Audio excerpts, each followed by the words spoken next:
जादुई तीन नदी। बहुत समय पहले की बात है। उत्तराखंड के एक छोटे से गांव में तीन सहेलियां सीता, गीता और सुगंधा रहती थी। तीनों में बहुत ही घनिष्ठ मित्रता थी। वो कहीं भी जाते तीनों साथ में जाते थे। तीनों सहेलियों में सुगंधा सबसे ज्यादा दयालु और समझदार थी।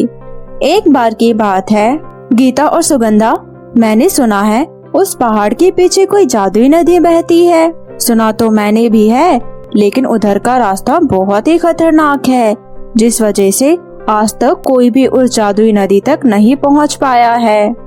क्यों ना हम चलकर उस नदी को ढूंढते हैं। अरे सोचो, अगर हमें वो जादुई नदी मिल गई, फिर तो हम बहुत ही जल्दी माला माल हो जाएंगे। बहुत मजा आएगा। क्यों सुगंधा, तुम क्या कहती हो? यार मजा तो है, लेकिन इसमें बहुत रिस्क भी है। यार सुगंधा, तू भी ना हर काम में डरती रहती है। अरे रिस्क के बिना जिंदगी का मजा ही क्या है। चलो फिर देखते हैं। तुम सबके लिए तो मेरी जान भी हाजिर है। फिर तीनों हंसने लगते हैं और उस पहाड़ी की तरफ निकल जाते हैं। उस जादुई नदी को ढूंढने के लिए काफी दूर चलने के बाद भी उन्हें कहीं भी वो नदी नहीं मिलती है। यार मुझसे अब और नहीं चला जाएगा, थक तो हम भी गए हैं। चलो इस पेड़ के नीचे थोड़ा आराम करते हैं। और फिर तीनों सहेलियां उसी पेड़ के नीचे बैठकर आराम करने लगती है। तभी उसे जंगल का राजा शेर की दहाड़ने की आवाज सुनाई देती है। दोस्तों, अब यहाँ पर रुकना खतरों से खाली नहीं है। हमें जल्दी से यहाँ से निकलना होगा। और फिर तीनों वहाँ से बहुत दूर जंगल में निकल जाते हैं, लेकिन उन्हें जादुई नदी कहीं नहीं मिलती। यार हम इस जंगल में इतनी दूर तो आ गए, लेकिन हमें जादुई नदी तो क्या, कोई मामूली नदी भी नहीं दिखी है। मुझे लगता है ये सब बकवास की बातें हैं, कोई जादुई नदी नहीं होती।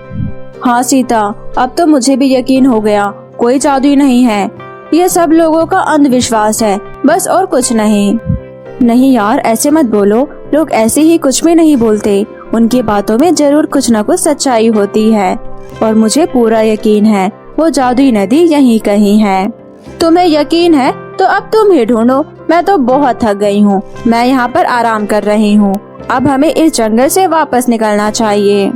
तभी सुगंधा को पानी के बहने की आवाज सुनाई देती है। मिल गया। दोस्तों, तुम्हें पानी के बहने की आवाज सुनाई दे रही है ना? हाँ, आवाज तो पानी के बहने की ही आ रही है। चलो, मिल गई जादुई नदी। इतना बोलकर तीनों उस पानी की आवाज की तरफ जाते हैं।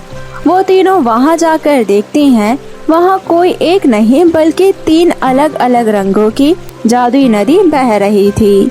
तीनों नदी दिखने में अपने आप में बहुत ही भव्य और खूबसूरत थी। तीनों उस नदी को देख बहुत ही खुश होते हैं। उनकी खुशी का तो ठिकाना नहीं होता। तभी एक आवाज आती है। इस जादुई नदी में तुम तीनों का स्वागत है। इस तीनों नदी में तीन नाव लगे हुए हैं। तुम तीनों इस नाव पर बैठकर प्रकृति के इस अद्भुत जादुई नदी का आनंद ले सकती हो और अपने मन मुताबिक कोई भी एक चीज इस नदी से अपने साथ ले जा सकती हो। याद रहे, लालच में नहीं पड़ना। तीनों खुश होकर अलग अलग नाव में बैठ जाती हैं और नदी का आनंद ले रही होती है। उन्हें बहुत मजा आ रहा था। पहली नदी जो लाल रंग की थी, उसमें सुगंधा घूम रही होती है। उस लाल नदी में बहुत सारे कीमती मोतियों की माला थी। सुगंधा, तुम इसमें से कोई भी एक माला अपने लिए ले सकती हो। सुगंधा उस नदी का शुक्रिया कर अपने लिए एक माला ले लेती है। वहीं दूसरी नदी जो पीले रंगों की थी, उसमें सीता जाती है। सीता को उस नदी में बहुत सारे सोने के घड़े मिलते हैं। सीता, तुम इस जादुई नदी के इतने सारे घड़ों में से अपनी पसंद का कोई भी एक घड़ा अपने लिए ले लो। सीता मन ही मन सोचती है, ये नदी तो हमें बेवकूफ बना रही है। हम इतनी दूर से इतना खतरा उठाकर यहाँ एक घड़ा लेने थोड़ी ना आए हैं। मैं तो बहुत सारे घड़े अपने साथ ले जाऊंगी। ऐसा सोचकर सीता अपने नाव में घड़े उठाकर भरने लगती है। तीसरी नदी जो कि हरे रंग की थी, उसमें गीता होती है। उस हरे नदी में बहुत सारे चमचमाते हीरे होते हैं। गीता, तुम इस नदी में से अपनी पसंदीदा कोई भी एक हीरा अपने साथ ले जा सकती हो। बस एक हीरा? एक हीरो से क्या होगा, मैं तो बहुत सारे हीरे लेकर जाऊंगी। इतना बोलकर गीता नदी से सारे हीरे निकालकर अपने नाव में रख लेती है।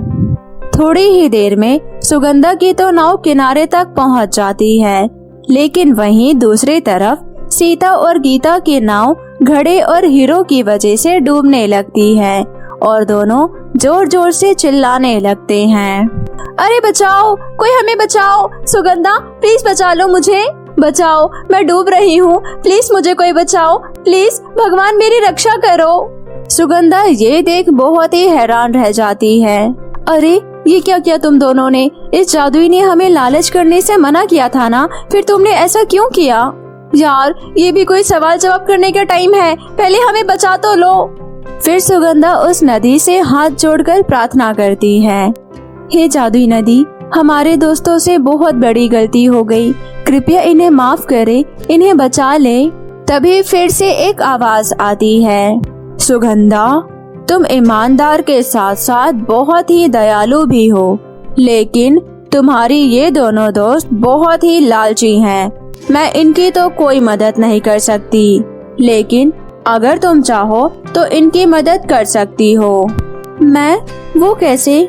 तुम्हें जो मोतियों की माला नदी से मिली वो कोई मामूली माला नहीं बल्कि जादुई माला है। तुम उनसे जो भी कुछ मांगोगी तुम्हें वो मिल जाएगा। आपका बहुत बहुत धन्यवाद। इतना बोलकर सुगंधा जादुई मोती के माले से कहती है, हे जादुई माला, मेरे दोनों दोस्तों को सही सलामत उसे किनारे पर ले आओ। सुगंधा के इतना बोलते ही दोनों सहेलियां उसके पास आ जाती है।